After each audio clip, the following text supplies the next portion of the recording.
ਜਿਹੜੀ ਗੱਲ ਕਰਨੀ ਹੈ ਕੈਮਰੇ ਦੇ ਵਿੱਚ ਕਰਨੀ ਹੈ। ਜੋ ਕੁਝ ਆਖਣੇ ਸੱਚ ਦੇ ਸਿਵਾ ਕੁਝ ਨਹੀਂ ਆਖਣਾ।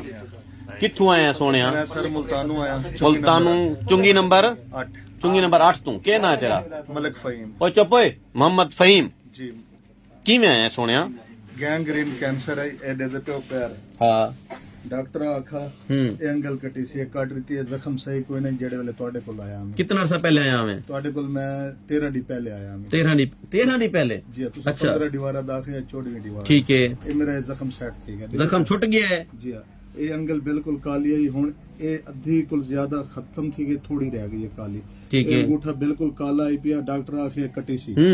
ਠੀਕ ਹੈ। ਡਾਕਟਰ ਆਖੇ ਕੱਟੀ ਸੀ? ਕੱਟੀ ਸੀ ਹਾਂ। ਉਹ ਚਮੜਾ ਕਾਲਾ ਸਾਰਾ ਲੈ ਗਿਆ। ਅੱਛਾ ਜੀ ਹਾਂ। ਇਹ ਖੋਰੀ ਦਾ ਗੋਸ਼ਤ ਦੇ ਪਿਓ। ਹਾਂ। ਇਹ ਬਿਲਕੁਲ ਕਾਲਾ ਆਵੇ। ਠੀਕ ਹੈ। ਇਹ ਜਨਾਬ ਉਹ ਦਵਾਈ ਖਾਂਦਾ ਗਿਆ। ਹਾਂ। ਉਹ ਬਿਲਕੁਲ ਮੁੜਦਾ ਠੀਕ ਹੈ ਅੱਧੇ ਕੋਲ ਜ਼ਿਆਦਾ ਲੈ ਗਿਆ ਬਾਕੀ ਇਤਨਾ ਇੱਕ ਬੱਚਾ ਖੜੇ ਹੋਏ। ਅੱਛਾ।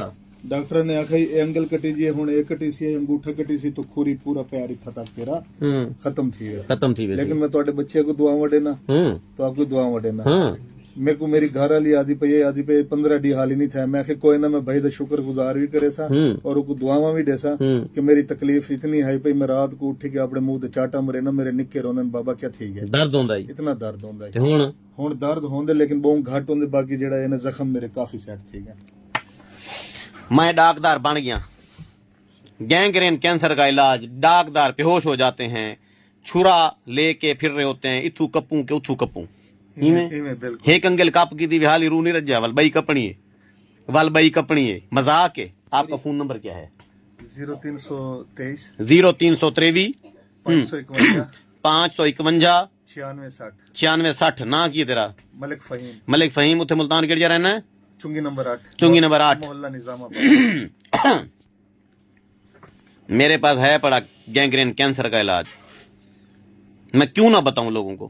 बताएं। बिल्कुल शिफा होती है बंदे ठीक हो जाते हैं धाड़ें खत्म हो जाती हैं उंगली या पांव कटना होता है बच जाता है। सवाब की नियत से इलाज करता हूं। अब बंदा बन के इधर कुर्सी पे बैठ गया हूं तो शरीकों में गुबाह दो मैं सवाब दे काम करें पिया। अल्लाह से मेरे तो मेहरबान थे है इवें तुक्का लग्या है तजर्बा कीता है ते इहो जे सज्जन आके जो दुआवां देंदे ते वल हां ठर वेंदा दिल खुश थी वेंदा है। ये तो आपको मैं सवेरे जड़ा अपना फार्म दिखाया हा रक्षा चलेना रक्षा कहना में चलेंदा पिया जड़न दी तोड़ी दवाई खा दी है आज मेरे को 5वीं दीवार में रक्षा होले डाडे चलावण लग गया। आहा शेर लग गए बालां दी रोजी कमासी सारे किते दुआ करे सी साकू या दुआ चाहिदी है बई ता हर शहे। ये देखना सोने कपड़े हैं खुश रखे सही तो ये जुत्ती सोनी है पई शरीकों में घड़ी घेना है सोनी। देखो रात मेरा मूड थे वन के उठा गेन वो केड़ा शापर है सलून केड़ा है चोपर उठ गेन वन के बुथाड़ शुथाड़ में सेट करवा आया शौक दा को मुल होंदे ठीक है।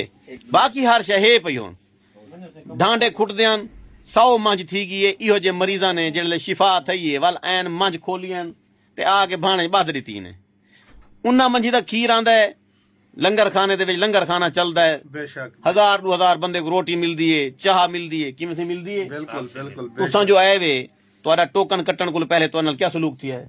इज्जत है साडी लंगर दिता गया लंगर तो बाद चाह दिती गई है वाल उन्होंने बा इज्जत तरीके नाल भाई तो लंगर ठीक है पक्का होया भावें माह रमजान है लंगर मिले ताकि मरीज जेड़े दूर दराज तो आंदे ने मरीज बेहोश होंदे ने मरीजां नू जरूरत होंदी है खाने दी मजबूरी है।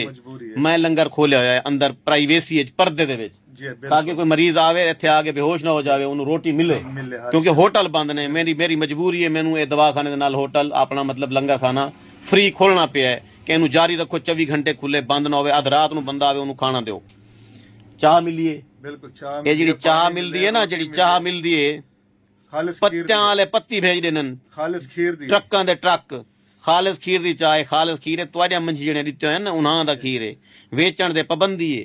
मैं अपने नौकरों को अपने भरावां को आख्या जेड़े जेड़े मंझ दा खीर विक्या मैं गोली मार दसां दुध नहीं बेचना दुध बड़ी अच्छी शै है ये मेरे मरीजां वास्ते आवे खीर फार्म दे विच घाह पाओ खोसियां तुहाडियां खीर मेरा ठीक थी गया इन मरीजां वास्ते तो आपको यानी खाना भी सही मिले बिल्कुल सही चाह भी सही मिले मुतमिन हो इज्जत ही बहुत मिले तुम्हारा दिल नहीं मने ना वञो तसली करके नंबर में लिता नहीं वन के पुछ गिनो ने पिछले रिपोर्टें देख गिनो एक्सरे देख गिनो ठीक है मेरे को कोई आदमी तेरे को शुगर थी कि ये फलान थी कि तो तेरी एंगल कटिंग जे डॉक्टर आखा ये थी सी निस्तर 2 विच मैं 5 दीवारा दाखिल रिया एंड उन्होंने आखिर तेरा इलाज साढ़े को इलाज है तेरी छुट्टी डिस्चार्ज कर दी थे निस्तर 2 वाले निस्तर 2 वाले हैं डॉक्टर हो कुछ ख्याल किता करो डिस्चार्ज किते मेरे को भेज छोड़े वे वहां हकीम दे गल पो हकीम कोई आम हकीम है डाकदारों का डाकदार हकीम शहजाद लूहा पाल जिंदाबाद खुदा हाफिज।